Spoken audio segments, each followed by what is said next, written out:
सभी को नमस्कार।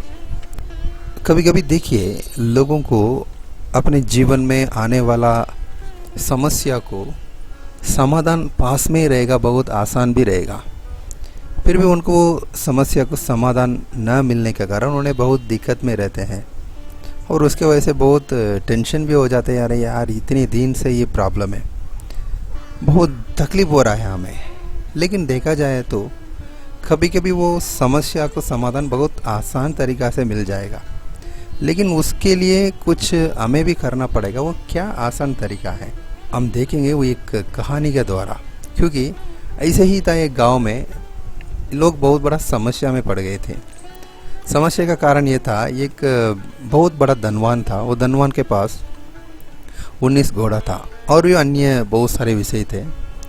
क्योंकि उनका मरने के पहले उन्होंने एक वसीयत लिख रखे थे। आपको मालूम है मरने के बाद में क्या क्या होना है, मेरे संपत्ति के द्वारा, मेरे संपत्ति के साथ, ये सब कुछ लिखे रखते हैं, उसको वसीयत कहते हैं। वैसे लिखे रखा था, उसी को लेकर उस गांव में लोगों को बहुत सारे दिक्कत हो गया। क्योंकि वो एक बहुत बड़ा समस्या है, उसको समाधान नहीं मिल रहा है। ये था समस्या, 19 घोड़ा था वो धनवान के पास। क्योंकि वो अभी मर गया, उन्होंने वसीयत ऐसे लिख के रखे गया, इस 19 घोड़ा को मेरे बेटा को, मैं मरने के बाद मेरे बेटा को उसमें से आधा भाग दे देना। और कुछ विषय ऐसे लिखा रखा था। और जो हमारा गांव में एक मंदिर है, उस मंदिर के लिए 4 भाग में 1 भाग दे देना। और मेरा प्रिय एक नौकर है, उसको 5 भाग में 1 भाग दे देना। ऐसे उन्होंने लिख के रखा था। इस गांव के सभी बड़े लोगों को बहुत दिक्कत हो गया। अरे बाप रे, ये 19 घोड़ों को कैसे ऐसे बांटेंगे? देखो वो बहुत गलत हिसाब है।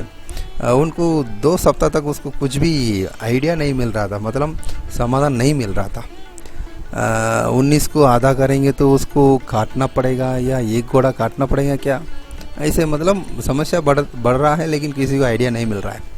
फिर इस गांव लोग सब मिलकर एक निर्णय लिया, देखो हमें हमारा गांव के पास में एक ज्ञानी व्यक्ति है, उनके पास हम जाएंगे, वो हमें इसी समस्या को समाधान कर सकता है।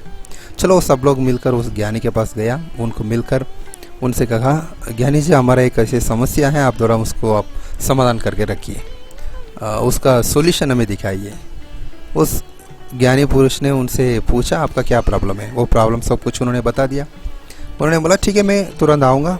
वो गया, उसी दिन उन्होंने अपने घोड़ा में गया था, उस घोड़ा को उस 19 घोड़े के साथ में खड़ा कर दिया। अभी बताया उनको, देखो इस घोड़े में तो 20 है, अब अभी उसको आधा बांट करो, आधा को 10 उनके बेटा को दे दो।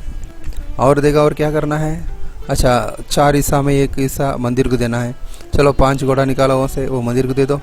और क्या है? अच्छा 5 हिस्सा में 1 हिस्सा को हमारा नौकर को देना है। चलो वो उसका प्रिय नौकर, उसको 4 घोड़ा दे दो। हो गया समस्या का समाधान। चलो अभी 1 घोड़ा है बचा है, वो मेरा है, वो मैं ले जाऊंगा। चलो मैं जा रहा हूँ। इतना ही उन लोगों को बहुत आश्चर्य हो गया, अरे ये तो बहुत बड़ा ज्ञानी है, आया तो 5 मिनट में सब समस्या को समाधान कर दिया, ये कैसा हुआ है? थोड़ा उनसे पूछेंगे। चलो सब लोग उनसे पूछने के लिए आया। उन्होंने उन गांव लोगों से एक विषय बताया, देखो मैं एक बहुत इम्पोर्टेंट विषय आपको बोलने वाला हूँ, बहुत मुख्य विषय, मतलब बहुत ज़रूरत विषय आपको बोलने वाला है। आपके पास, आप में भी बहुत सारे लोग धनवान हैं, घोड़ा है, सब कुछ है, फिर भी आपके पास एक विषय नहीं था उसी को त्याग देने के लिए। क्योंकि कभी कभी एक विषय हमें त्यागने से वो सभी सवालों को समाधान, प्रॉब्लम को सॉल्यूशन मिल जाएगा। आपने कोई भी ऐसे त्यागने के लिए तैयार में नहीं था, इसलिए आपको इस सवाल को, इस समस्या को समाधान आपने न दे पाया। देखिए मैं तो मेरा घोड़ा देने के लिए तैयार था, मैं दे दिया हूँ, उसके द्वारा समाधान मिल गया, अभी मेरा घोड़ा भी मुझे वापस मिल गया। देखिए हम कौन सा विषय को हमें बहुत बड़ा धन संपत्ति समझ रहे हैं, उसी को कभी कभी छोड़ना पड़ेगा, तभी तो हमें सॉल्यूशन, उसी का समाधान जरूर मिलेगा। ठीक है प्रिय भाइयों, हमें इसको बाइबल में, पवित्र बाइबल में हमें भी इसी के बारे में देख रहे, क्योंकि प्रभु ने हमें अनंत जीवन के बारे में, अनंत काल के जीवन के बारे में बता रहे थे। प्रभु बहुत अच्छा रीति से लिख के रखा है, हम उसको देखेंगे। यूहन्ना 12:24 में प्रभु ने ऐसे इतने अच्छे विषय कहा, देखिए मैं तुमसे सच सच कहता हूँ कि जब तक गेहूं का दाना भूमि में पड़कर मर नहीं जाता वह अकेले रहता है, परंतु जब मर जाता है तो बहुत फल लाता है। जो अपने प्राण को प्रिय जानता है वह उसे खो देता है, और जो इस जगत में अपने प्राण को अप्रिय जानता है वह अनंत जीवन के लिए उसकी रक्षा करेगा। देखिए कितना अच्छा है।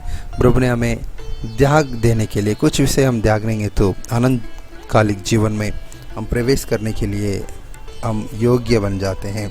और भी हमें भी याद रखना, क्योंकि हमेशा बाइबल का वचन को हमें सुनने वाला नहीं, उसको पालन करने वाला भी होना चाहिए।